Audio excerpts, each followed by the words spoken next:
ओमज्ञानतिमिरान्धस्य ज्ञानाञ्जनशलाकया चक्षुरुन्मीलितं येन तस्मै श्रीगुरवे नमः।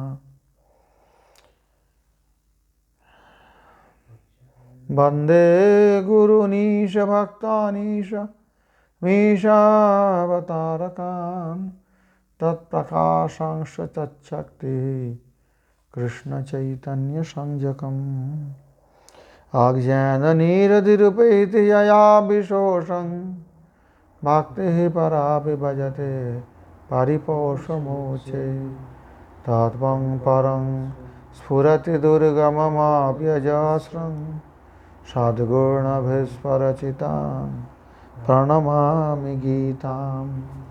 अथ श्रीमद्भगवद्गीता अथ अष्टादशाध्यायः। सर्वकर्माण्यपि सदा कुर्वाणो मद्व्यपाश्रयः सर्वकर्मण्यपि सदा कुर्वाणो मद्व्यपाश्रयः मत्प्रसादादवाप्नोति शाश्वतं पदमव्ययम्। मत्प्रसादात् अवाप्नोति शाश्वतं पदमव्ययम्। सर्वकर्माणि, सब प्रकार कर्म करते हुए भी मुझे आश्रय कर, मद व्यापाश्रय, जो मेरा एकांत भक्त है, विशेष रूप से मुझको ही आश्रय और कोई आश्रय जो नहीं करते है, सब प्रकार कर्म करते हुए भी मेरे कृपा से, मत प्रसादात, मेरे प्रसाद मतलब मेरे कृपा से नित्य अव्यय वैकुंठ धाम प्राप्त कर लेते हैं। अब सब प्रकार की कर्म में शंकराचार्य सबसे ऊपर चले गए, कहते हैं निषिद्ध कर्म करने पर भी वैकुंठ धाम प्राप्ति होंगे भगवत कृपा से। जो निषिद्धानि अपि कर्माणि सर्वकर्माणि अपि, तो सर्वकर्माणि में मतलब जो होता है जो निषिद्ध कर्म है, जो विहित कर्म है, सब प्रकार में सर्वकर्म में आ जाता है। परंतु रामानुज स्वामी या हमारे बलदेव विद्याभूषण प्रभु जी या निषिद्ध कर्म तक नहीं बोले, शंकराचार्य तो और ऊपर चले गए भक्ति के। सर्वकर्माणि प्रतिषिद्धानि कर्माणि अपि, जो कर्म वेद में निषेध किया गया अगर मेरे एकांत भक्त वैसे भी करे फिर भी वो वैकुंठ धाम को प्राप्त करते हैं मेरे कृपा से। ये आदि शंकराचार्य जी की व्याख्यान है। हमारे रामानुज स्वामी बोला है नित्य नैमित्तिक काम्य कर्माणि, काम्य कर्म भी उसमें है, निषिद्ध कर्म के बाद नहीं बताएं, क्योंकि ऐसा तो भक्त निषिद्ध कर्म करते नहीं हैं। अगर दैवात कुछ हो गया तो वो भी भगवत भक्ति भगवान हृदय में रहते उनको शुद्ध कर देता है, प्रायश्चित की आवश्यकता नहीं होता। लेकिन भक्त पाप तो करेंगे नहीं कभी भी। श्रील भक्तिविनोद ठाकुर जी कहते हैं मेरा एकांत भक्त सर्वदा सदा सर्वदा समस्त प्रकार कर्म करने पर भी मेरे प्रसाद से, मेरे कृपा से नित्य अव्यय वैकुंठ धाम प्राप्त करते हैं। और इसमें सभी आचार्य एक मत है। आदि शंकराचार्य जी भी कहते हैं कि वैकुंठ धाम प्राप्त कर लेंगे, इसमें किसी में कोई द्विमत नहीं है, वितर्क नहीं है। इतना ही है, शंकराचार्य जी कहते हैं निषिद्ध कर्म भी करे कोई एकांत भक्त भगवान के, तो भगवान कहते हैं मेरे कृपा से वो भी वैकुंठ धाम प्राप्त कर ले। सर्वकर्माणि अपि, अपि शब्द है ना, करने पर भी। श्री बलदेव विद्याभूषण प्रभु जी अपने भाष्य में कहते हैं अतः परिनिष्ठता नाम आह, स्वानिष्ठ के बारे में पहले बताएं। ब्रह्मभूत प्रसन्नात्मा न शोचति न कांक्षति सम सर्वेषु भूतेषु मद्भक्तिं लभते पराम भक्ता मामवे यानाति यावां यस्यास्मि तत्त्वतः ततो मां तत्त्वतो ज्ञात्वा विशते तदनन्तरम्। स्वानिष्ठ की बातें बताया बलदेव जी ने। आप परिनिष्ठते के बारे में बताया गया। सर्वेति सार्धोद्वयाभ्याम, स्वनिष्ठ, परिनिष्ठित और निर्गुण, तीन प्रकार के होता है भक्त। स्वनिष्ठ होता है अपने विचार से कुछ भक्ति कर रहे हैं, कुछ पुण्य कर्म कर रहे हैं, कुछ परिनिष्ठित जो होता है वो विशेष रूप से संप्रदाय गुरु आश्रय करके उसी के अनुगत्य में एकदम इधर उधर नहीं सोचकर अपने ही जो रास्ता है, जो गुरु प्रदत्त मार्ग है, भजन मार्ग, उसी में जो विशेष रूप से स्थित है और स्थित होकर सम्यक रूप में निष्ठित हो गया है, इसे परिनिष्ठित कहते हैं। परिनिष्ठितोऽपि नैर्गुण्ये उत्तम श्लोक लीलाया गृहीत चेता राजर्षिर आख्यानं यत् अधीतवान। सुखदेव गोस्वामी जो निर्गुण ब्रह्म में जिस स्थिति में थे ध्यान में, वो परिनिष्ठित, परिनिष्ठितोऽपि नैर्गुण्ये, खुद ही बताएं। परंतु वहां से जो है उत्तम श्लोक लीलाया, भगवत जो उत्तम श्लोक है उनकी लीला में हम मेरा चित्त का ग्रहण कर लिया, खींच लिया था, इसलिए मैंने ये भागवत अध्ययन किया। सुखदेव जी स्वयं बताया। तो परिनिष्ठित जो होते हैं भक्ति मार्ग में, उनके लिए ये बताए। सर्वेति स्वार्थ दयाभ्यम, दोनों और आधा, 2.5 श्लोकों में परिनिष्ठितों की अवस्था वर्णन कर रहे हैं। मद व्यापाश्रय मदेकांति सर्वाणि स्वविहितानि कर्माणि यथा योग्यं कुर्वाणः। मद व्यापाश्रय के मतलब होते हैं मद एकांति, एक अंति, एको अंत यश, एक ही लक्ष्य जिनके है, इधर उधर के लक्ष्य नहीं है। एकांती भक्त सब नहीं होता है, जो परिनिष्ठित वही होता है। बाकी क्या सोचेंगे, कृष्ण भी चाहिए, कुछ सांसारिक वस्तु भी चाहिए, पुत्र कन्या भी चाहिए, यश प्रतिष्ठा भी चाहिए। एकांती नहीं है ये, अनेकांती हो गया, इसे अनेकांती कहते हैं। एकांती होते हैं जो एकमात्र कृष्ण की चाहते और कुछ नहीं, भक्ति छोड़कर, कृष्ण सेवा छोड़कर, जिनके अंदर किसी प्रकार की और अंत नहीं है, लक्ष्य नहीं है। अंत मतलब जहां तक जाएंगे। समझ में नहीं आई बात? तो एकांती सदा सदे मदेकांती, मुझको ही जो एकांत रूप से आश्रय किया, ये मद व्यापाश्रय है। लेकिन मद व्यापाश्रय तो ज़्यादा नहीं मिलेंगे आपको। भक्ति मार्ग में भी आपको बहुत तरह के आदमी मिलेंगे जो कृष्ण को तो चाहते हैं, परंतु संसार को भी चाहते हैं, सांसारिक सुख भी चाहते हैं, आरोग्य भी चाहते हैं, जस प्रतिष्ठा, ख्याति, धनंग जनंग सुंदरिंग कवितांग, ये सब भी चाहने वाले हैं, कृष्ण को भी चाहते हैं। मैं नहीं कहूँगा कि भक्त नहीं है, परंतु अनेकांती हो गया। ऐसी भक्त के बारे में यह नहीं बताया गया। मदेकांति, मद व्यापाश्रय, जो भक्त होंगे वे सर्वाणि स्वविहितानि कर्माणि यथायोगं कुर्वाणः, अपने जो विहित कर्म है, निषिद्ध कर्म की बात नहीं बताया गया, जो उनका कर्तव्य कर्म है वो यथायोग्य रूप से करते हुए भी, अर्थात कर्म त्याग करने की आवश्यकता नहीं है, परंतु भगवत आश्रय करना आवश्यक है।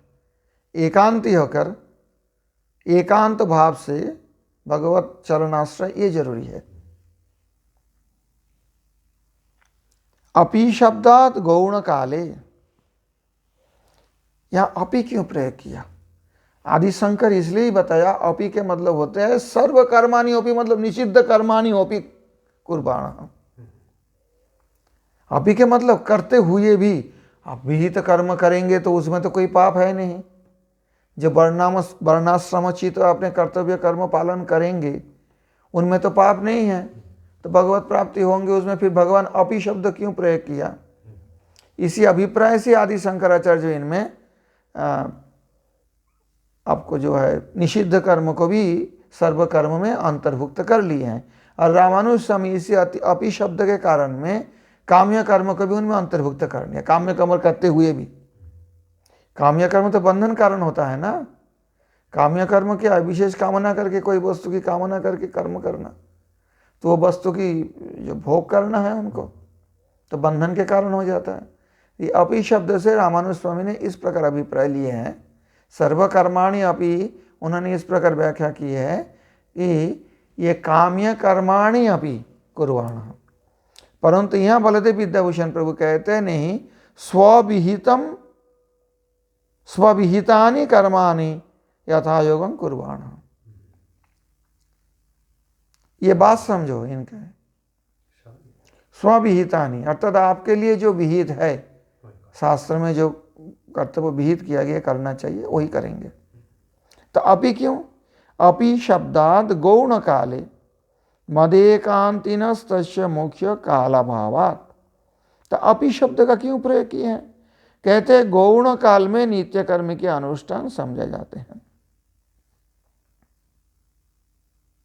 गौण काल मुख्य काल क्या होता है पता है? नहीं पता है।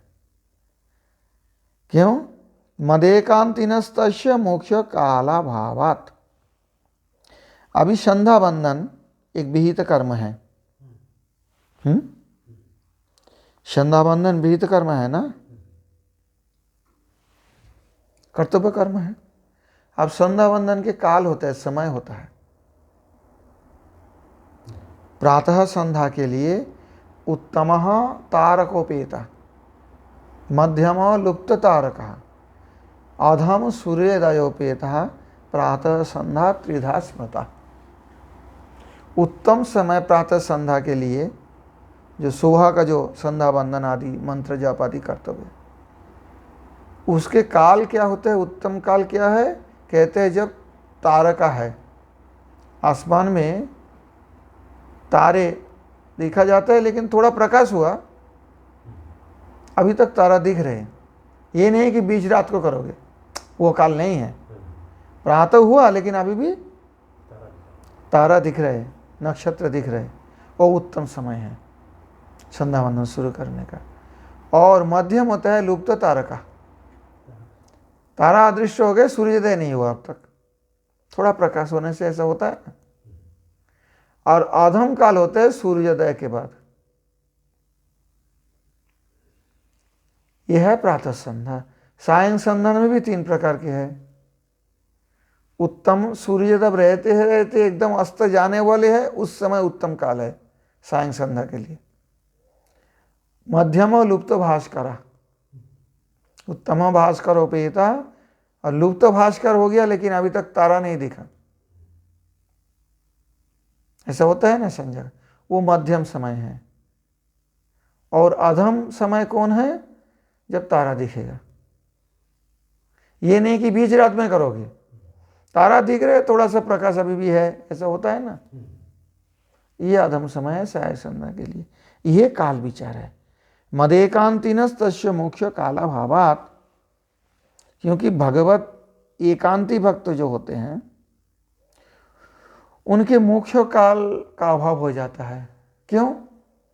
अब सुबह वो नहा धो के मंगलारती करेंगे, ठाकुर जी का भोग लगाएंगे, तो मुख्य काल में हो सके संध्या वंदन नहीं कर पाए। हाँ, श्रृंगार करेंगे तो ये करते करते तो प्रकाश हो जाएगा, हो सके सूर्योदय भी हो जाए। फिर माना मैं दृष्टांत स्वरूप बता रहा हूं किसी भक्तों के लिए, मुख्य काल में संध्या वंदन ये कहते मुख्य काल अभाव हो जाता है। क्योंकि उनको तो ब्राह्म मुहूर्त में ठाकुर जी का उत्थापन करना है, स्नान करना है ब्राह्म मुहूर्त में, फिर ठाकुर जी को उत्थापन करना है, उत्थापन करके उनको भोग राग देके आरती करके फिर मंदिर मार्जन करके श्रृंगार करके अर्चन के सारे जुगाड़ करते करते मंदिर मार्जन तक ही करो तो भी तो हो जाता है, सुबह हो जाता है। तो इसलिए कहते हैं आप ही गौण काल में करते हुए भी, अधम समय में संध्या वंदन करते हुए भी। समझ में आई बात? अब एकांती न जो होंगे वो तो भगवत एकांत है, उनको तो और कुछ मुख्य नहीं है उनके लिए। ठीक है, विहित कर्म करेंगे, अहरह संध्या उपासित, संध्या वंदन तो त्याग नहीं करेंगे, परंतु मुख्य काल में नहीं कर पाए, गौण काल में भी किया, अकाल में भी किया, फिर भी वो मेरे पद ही प्राप्त करेंगे और कोई नहीं जाएंगे, वैकुंठ धाम में जाएंगे। इसलिए अपी, अब समझ गए अपी शब्द के आचार्य शंकर के क्या व्याख्यान है, अभिप्राय के लिए उन्होंने, आचार्य रामानुज ने कैसे अभिप्राय से अपी शब्द उन्होंने काम्य कर्म के बताया, काम्य कर्माणि अपी। और बलदेव विद्याभूषण जी कहते हैं काम्य कर्म भक्त तो करेंगे नहीं, और इतना ही नित्य जो है कि संध्या वंदन आदि नित्य कर्म, स्वविहितानि कर्माणि अपि शब्दात गौण काले। अब समझ में आई बात। एवं आहो सूत्रकारः सर्वथापि तत्र बोभय लिंगात। वेदांत सूत्र ब्रह्म सूत्र से यहाँ उद्धृत किए हैं। सर्वथापि तत्र बोभय लिंगात, ये ब्रह्म सूत्र 3-4-34 तृतीय अध्याय के चतुर्थ पाद के 34 नंबर सूत्र है। ये प्रमाण दिए हैं। इस सूत्र का तात्पर्य ये है, ये व्यासदेव जी का रचित सूत्र है। इस सूत्र का तात्पर्य ये है सर्वथापि तत्र व उभयलिंगात। ईदृश ये जो ब्रह्मसूत्र भाष्य है, ब्रह्मसूत्र जो व्यासदेव जी ने रचना किए हैं, ये ब्रह्मसूत्र उपनिषदों के समन्वय करने के लिए है, आपत्ति विरोधी वाक्यों को और सारे वेदांतों का उसमें संक्षेप सूत्र रूप में दिया है। तो उसका तात्पर्य यही है, ये गौण काल में भी अगर एकांती भक्त गौण काल में भी अपने विहित कर्म करे, क्योंकि मुख्य काल के अभाव होता है, तो भी वो भगवत प्राप्ति करेंगे। ईदृश मत प्रसादान मत अति अनुग्रहात। मत प्रसाद मतलब अनुग्रह नहीं है, अति अनुग्रह बताया गया। शाश्वतं नित्यम अव्ययम अपरिणामी ज्ञानात्मकात्मकं पदं परम बोमाख्यम अवाप्नोति लभते। तो मेरा जो नित्य पद या पदम शब्द में पद्यते गम्यते इति पदम, ये रामानुज स्वामी ने इनका क्या व्याख्यान किया, जहाँ पर जाएंगे। पद्यते गम्यते इति पदम, तो यहाँ कहते हैं बात वही है, भगवत वैकुंठ भगवान के जो धाम हैं वहीं पर जाएंगे। शाश्वतं पदम अव्ययम, नित्यम शाश्वतं मतलब नित्यम, अव्यय मतलब अपरिणामी, जिस धाम का कोई परिणाम तो है नहीं। ये संसार में हर चीज़ के परिणाम है। एक मकान भी बनाओ तो बनने की क्षण से क्षय की ओर जा रही है ना, परिणाम हो रहा है। कितना भी उनमें अच्छी तरह से देखभाल करो, देखभाल नहीं करने से तो जल्दी जल्दी बिगड़ेगा। अच्छी तरह देखभाल भी करो, रंग पोताई भी करो, सब कुछ करो, फिर भी क्षय होने लगता है। ये परिणामी है। परिणामी जगत, वैकुंठ परिणामी जगत नहीं है, ये संसार परिणामी जगत है। इसलिए शाश्वतम पदम अव्ययम पदम, शाश्वत मतलब नित्य और अव्यय मतलब अपरिणामी, ज्ञानानंदात्मकम, जहाँ ज्ञान और आनंद है। ज्ञान के मतलब किताब पढ़ने का ज्ञान नहीं है, ज्ञान मोक्ष कामना भी यहाँ नहीं है, यह ज्ञानात्मक बताया गया। तो भगवत धाम जो है ज्ञानात्मक है। यहाँ पर क्या करना पड़ता, अच्छी तरह से समझो, ये ज्ञानात्मक नहीं है जगत, अज्ञानात्मक है। कोई भी जीव, चाहे मनुष्य भी हो, चाहे शियार भी हो, चाहे कुत्ता भी हो, चाहे भेड़िया हो। अभी भेड़िया के बारे में बहुत जो चर्चा चल रही है, वो इतना चालाक होते हैं, इतना अपने परिवार के प्रति आसक्ति होते हैं, कहते हैं उससे बच्चे को मार दिया इसलिए झूठ झूठ के आदमी को बच्चे को मार रहा है बदला लेने के लिए।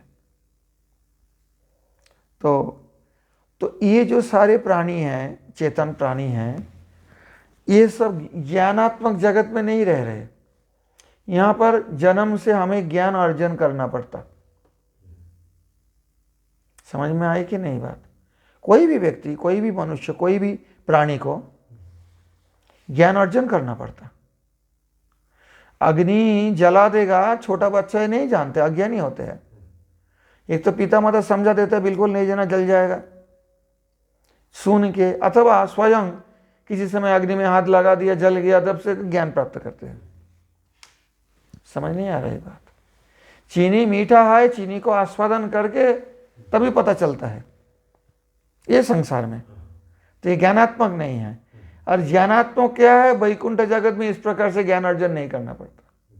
ज्ञान स्वरूपी है सब कुछ। ये हम लोगों को बोध के अतीत है, क्योंकि हम ऐसी जगत तो देखे नहीं है। हम जिस जगत में निवास कर रहे हैं यहाँ ज्ञानात्मकता नहीं है, यहाँ ज्ञान अर्जन करना पड़ता। तो वो वैकुंठ जगत ऐसा नहीं है, ज्ञानात्मक है। वहां कोई चीज आपको सीखना नहीं पड़ेगा जाके, स्वतः सिद्ध ज्ञान है, ज्ञानात्मक ज्ञान ही है वो। समझ में नहीं आया? ज्ञान स्वरूप ही है, इसलिए बताया ज्ञानात्मकं पदं परम बोमाख्यम अवाप्नोति लभते। क्योंकि आप समझो ना, एक साधारण दृष्टांत देता हूँ आपको। मान लीजिए किसी दूर में भेज दिया, किसी जंगल में, कोई होता है ना, किसी का सरकारी जो कर्मचारी होता है, कभी जंगल में ट्रांसफ़र हो गया, तो जब वो एक नया जगह गए, जो जगह वो पहले नहीं था, हो सकता है पहले शहर में रहते थे बचपना से, अब जंगल में ट्रांसफ़र हो गया, तो जंगल में कैसे रहना है वहाँ जाके उनको सीखना पड़ेगा, है ना। जंगल उनका अपने आप ज्ञान प्रकाशित नहीं करेंगे, उनको जंगल के बारे में ज्ञान अर्जन करना पड़ेगा। मैं प्राकृतिक दृष्टांत से जब वहाँ टिक पाएंगे, नहीं तो शहर के रहना जंगल में रहने में तो अंतर होता है ना। तब वहाँ जाके उनको उसी परिवेश, वहाँ जो प्राणी है, जो कुछ है, उसके साथ कैसे रह जाए, उनके लिए उनको अलग रूप से एक धारणा अर्जन करना पड़ेगा, ज्ञान अर्जन करना पड़ेगा। तब ये संसार से हम जब वैकुंठ में जाएंगे तो वहाँ जाके ऐसी धारणा अर्जन करना पड़ेगा, क्या बोलता है, नहीं हो ज्ञानात्मक है, वहाँ ऐसा नहीं करना पड़ेगा। समझ में आई बात? परंतु हमारे धारणा के अतीत है कि हमारे मन में ऐसी कोई अभिज्ञता नहीं है, ऐसी कोई एक्सपीरियंस नहीं है जो ज्ञानात्मकता क्या होते हैं। समझ में आई बात? ये बात थोड़ा सा दृष्टांत दिया जाता है, जैसे सुखम आपसम न किंचित अवदिशम, मैंने बड़ा सुख से नींद गया, कुछ समझ नहीं पाया। ये एक ज्ञानात्मक अनुभव है, थोड़ी सी। परंतु वैकुंठ का ज्ञानात्मकता तो और विलक्षण है। तो ज्ञानात्मक जो वैकुंठ धाम जो शाश्वत है अर्थात नित्य है, जो अव्यय है अर्थात अपरिणामी है और ज्ञानात्मक है, जिसको परव्योम भी कहा जाता है, परम व्योम भी कहा जाता है, ऐसे वैकुंठ प्राप्त कर लेते हैं।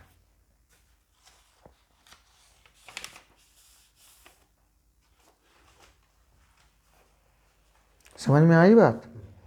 सर्वकर्माण्यपि सदा कुर्वाण मद्व्यपाश्रयः मत्प्रसादादवाप्नोति शाश्वतं पदमव्ययम्। चेतसा सर्वकर्माणि मयि सन्न्यस्य मत्परः। चेतसा सर्वकर्माणि मयि सन्न्यस्य मत्परः। बुद्धियोगमुपाश्रित्य मच्चित्तः सततं भव। बुद्धियोगमुपाश्रित्य मच्चित्तः सततं भव। एक एक शब्दों इनके तात्पर्य है। चेतसा अर्थात कर्तृत्व अभिमान शून्य चित्त के द्वारा, मैं कर रहा हूं इस प्रकार विचार से नहीं, मैं करने वाले नहीं हूं, मैं तो भगवान के हाथ में एक इंस्ट्रूमेंट, एक यंत्र जैसा हूं। चेतसा इस प्रकार कर्तृत्व अभिमान शून्य चित्त के द्वारा सर्व कर्माणि मयि सन्न्यस्य, सब प्रकार के कर्म मुझ पर समर्पण कर, मुझको समर्पण कर। न्यास क्या होता है? ट्रस्ट। कोई आदमी किसी ट्रस्ट को अर्पण करते हैं, न्यास को अर्पण करते हैं। सम्यक न्यास होता है संन्यास। तो सब प्रकार कर्म जब भगवान को सम्यक रूप से न्यस्त किया जाता है, समझ गए बात? तो फिर जो ट्रस्ट को समर्पण कर दिया, न्यास को, उनके अपना नहीं रहता है प्रॉपर्टी। फिर जो कोई कर्तृत्व अभिमान शून्य जीव भगवान को समर्पण कर देते हैं, संन्यास कर देते हैं, संन्यस्त कर देते हैं, तो फिर मत परायण होकर बुद्धि योगम उपाश्रित्य निश्चयात्मिका बुद्धि योग का आश्रय कर। निश्चयात्मिका बुद्धि योग पहले बताया ना, भूल गए आप? हाँ, निश्चयात्मिका बुद्धि। व्यवसायत्मिका बुद्धि रेके कुरु नंदन बहुशाखा अनंताश्च बुद्धय अव्यवसायिनाम। व्यवसायत्मिका बुद्धि, निश्चयात्मिका बुद्धि योग, वो एक ही लक्ष्य होता है उसका। और जो अव्यवसायत्मिका, जिनके व्यवसायत्मिका बुद्धि नहीं है, वो भिन्न भिन्न हो जाते हैं, बहुत बहुमुखी होते हैं। समझ नहीं आ रही? एकांतित्व को तो व्यवसायत्मिका बुद्धि से एकांतित्व है। नहीं तो कृष्ण को भी चाहता हूँ, संसार के बच्चा भी ठीक ठाक रहे, पैसा भी आते रहे, ये व्यवसायत्मिका बुद्धि नहीं है। हालांकि ये तो आते रहेगा, किसी के पास रहे, उससे आपत्ति नहीं है, लेकिन उसको अगर लक्ष्य मान लिया या अंत मान लिया अपने कर्म का, तो वो गलत है। तो फिर व्यवसायत्मिक का एकांतित्व नहीं हुआ, अनेकांतिक हो गया।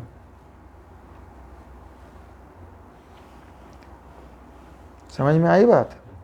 मत्पर मतलब मैं ही एकमात्र पुरुषार्थ, धर्म अर्थ काम मोक्ष पुरुषार्थ नहीं है, मैं ही उनके एकमात्र पुरुषार्थ, मतलब प्रयोजन, कृष्ण ही एकमात्र प्रयोजन। ऐसा व्यक्ति को मतपर कहा जाएगा, जिनको इस प्रकार विचार है।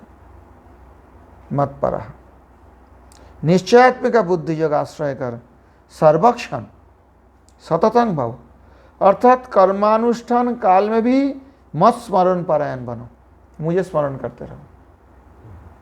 जब काम करते रहोगे तभी मन में मेरी चिंतन करो। श्रील भक्तिविनोद ठाकुर जी कहते हैं, तुम अपने कर्तृत्व अभिनिवेश का परित्याग कर मुझ पर सारे कर्मफल अर्पण कर शुद्ध भक्ति के साथ बुद्धि योग का आश्रय कर सारे भक्ति पर कर्म स्वाधन द्वारा सर्वदा मेरा एकांत भक्त बनो सदैव। आप श्रील बलदेव विद्याभूषण प्रभु जी अपने भाष्य में कहते हैं, तादृशत्वादेव त्वं सर्वाणि स्वविहितानि कर्माणि कर्तृत्वाभिमानादि शून्येन चेतसा। तादृशत्वात् मतलब इससे पहले जो श्लोक है उसके यहाँ पर कंटिन्यूएशन है। शाश्वतं पदमव्ययम् सर्वकर्माणि अपि सदा कुर्वाणो मद्व्यपाश्रयः, यह तादृशत्वम्। समझ में आई बात? तादृशत्वात् एव, जब उस प्रकार हो बन जाओगे तब सर्वाणि स्वविहितानि कर्माणि, तुम्हारे जो विहित कर्म है, जो शास्त्र में तुम्हारे लिए आज्ञा किया गया, जो कर्तव्य कर्म है, जो करना चाहिए, ऐसे स्वविहितानि कर्माणि सर्वाणि स्वविहितानि कर्माणि त्वं कर्तृत्व अभिमानादि शून्येन चेतसा। मैं कर्ता और भोक्ता हूँ, सिर्फ कर्तृत्व नहीं, कर्तृत्व भोक्तृत्व। प्रायः किसी भी कर्म के पीछे सांसारिक व्यक्ति को दोनों भाव रहते हैं चित्त में।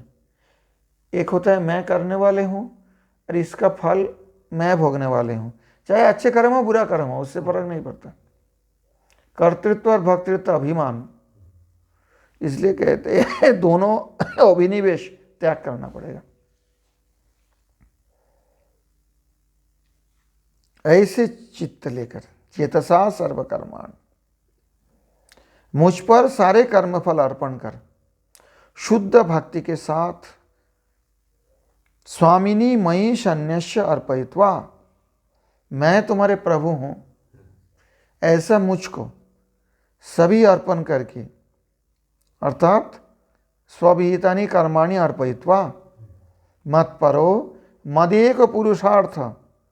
मत्पर मतलब मैं जिनके एकमात्र पुरुषार्थ अंतिम लक्ष्य हूं, एकांति मद एकांति। मामेव बुद्धि जगम उपाश्रित्य, मुझ पर ही, मुझको ही, माम एवा सिर्फ मुझको ही बुद्धि योग के द्वारा सततं कर्मानुष्ठान काले बुद्धि जगम उपाश्रित, जब कर्म करोगे तो भी मेरे चिंतन करते रहो। भगवान गीता में तो और पहले बताया ना, माम अनुस्मर युद्धम च, है ना? मुझे स्मरण भी करो, युद्ध भी करो। युद्ध के समय मुझे भूलने से नहीं होगा। एतच्च त्वां प्रति प्रागोपि उक्तं यत् करोषि यदश्नासि यज्जुहोषि ददासि यत् दत्तपस्यसि कौन्तेय तत्कुरुष्व मदर्पणम्।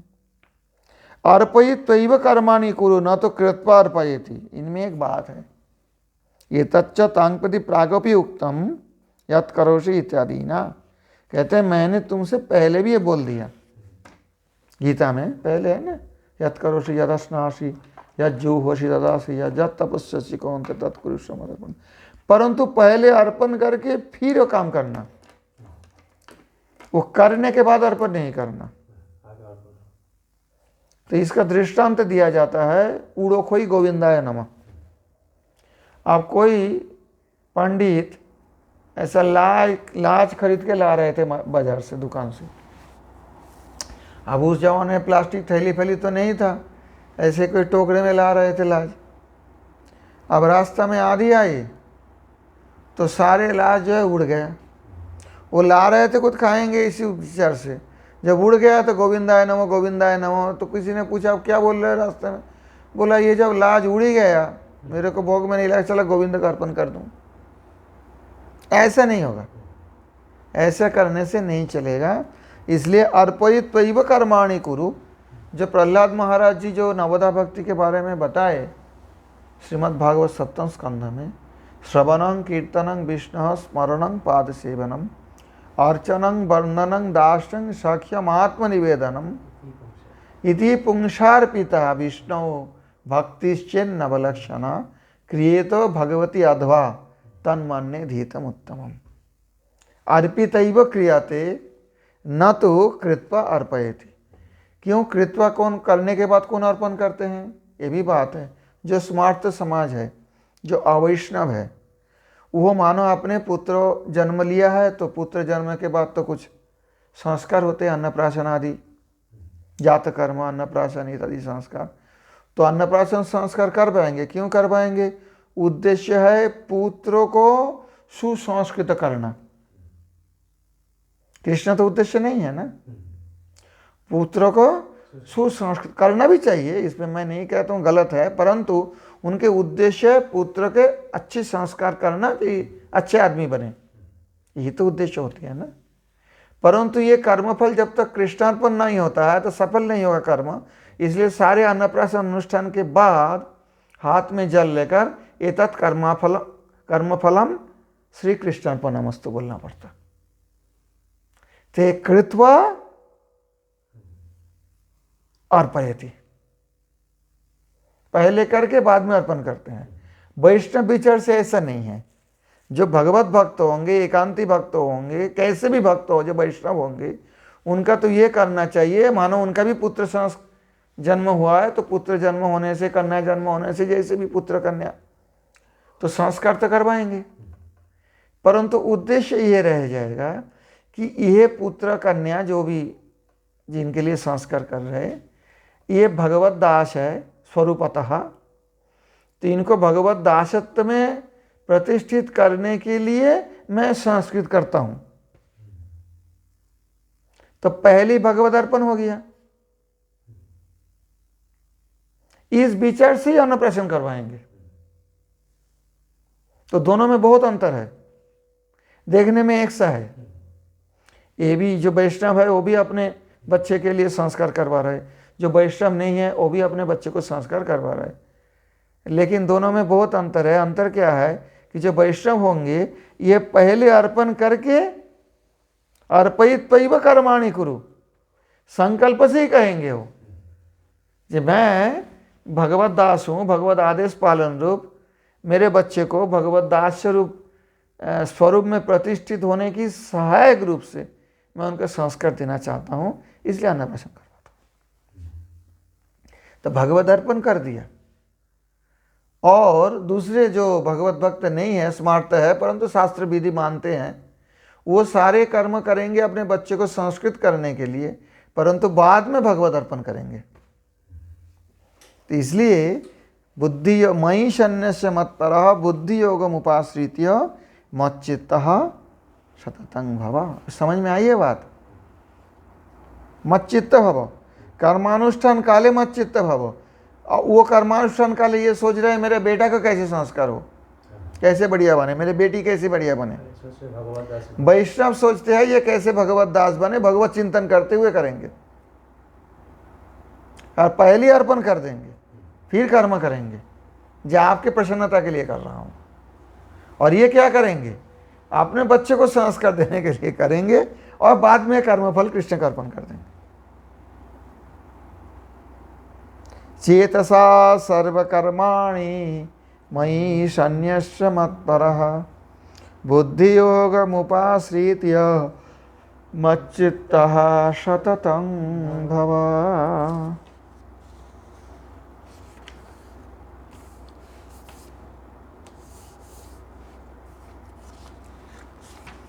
इतना तक रहने दो। गीता सुगीत कर्तव्या ईमन्ये शास्त्र विस्तरे याशयन् पद्मनाभस्य मुखपद्माद्विनिसृता भारतामृत सर्वस्वं विष्णुर्भक्ताद्विनिसृतं गीता गंगोदकं पीत्वा पुनर्जन्म न विद्यते एकं शास्त्रं देवकी पुत्र गीतम् एको देवो देवकी पुत्र एव एकमन्त्रस्य नामानि यानि कर्माप्येकं तस्य देवस्य सेवा।